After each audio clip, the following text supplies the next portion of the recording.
La réforme des régimes spéciaux de retraite, c'est le dossier lourd de la rentrée. Le président l'a dit à la télévision, tout le monde va devoir cotiser 40 ans. Tout le monde? Ah, pas si sûr, car nos chers élus, eux aussi, ont un régime de retraite très spécial. C'est le dossier d'Aipol.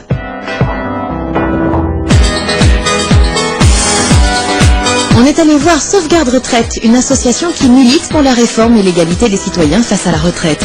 Bon alors, Marie-Laure, expliquez-nous, le régime de retraite des élus, il est vraiment si spécial? Jacques Chirac, en tant que président de la République, ancien président de la République, pardon, il touche une retraite de 5 250 €. Il a droit également à une retraite par mois. Il a droit également à une retraite de député de 5 031 €. Magistrat à la Cour des comptes, cela lui donne droit à une retraite de 3 500 €, toujours par mois. Conseiller général et maire de Paris, ce qui lui permet de lui faire octroyer une retraite de 5 000 € par mois. On arrive à un chiffre de 18 800 €. Et en plus, en tant que président de la République, il est membre de droit du Conseil constitutionnel, ce qui lui donne droit à 12 000 € en plus. On arrive donc à 30 800 € par mois. Ce qui est choquant, c'est l'empilement de toutes les retraites, parce que ce sont que des régimes spéciaux. On est en train de dire que les régimes spéciaux, il faut les réformer.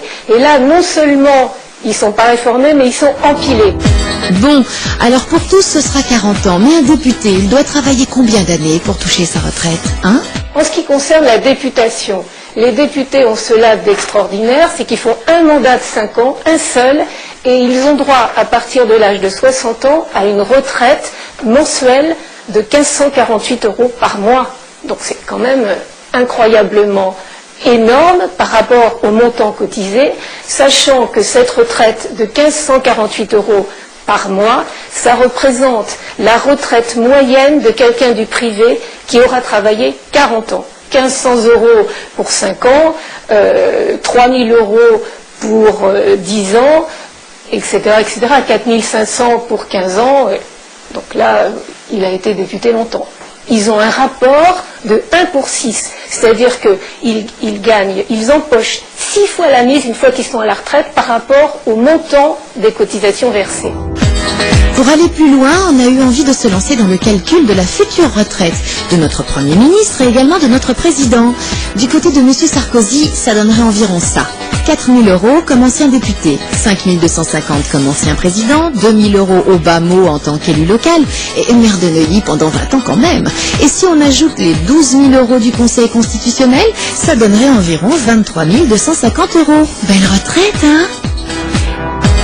Et pour le Premier ministre, c'est pas mal non plus. Ça donne 5 973,33 € comme ancien député, avec 22 ans à l'Assemblée, François touche le max, plus un minimum estimé de 2 000 € comme ancien élu local, maire pendant 18 ans, président de conseil général et régional.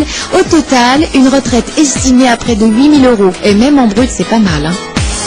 Voilà, à vos calculettes pour affiner ces estimations. Nous, on ouvre le débat, régime des retraites, cumul des mandats. Ne serait-il pas temps de lancer la grande réforme du statut des élus? Pour participer, rendez-vous sur aipol.fr.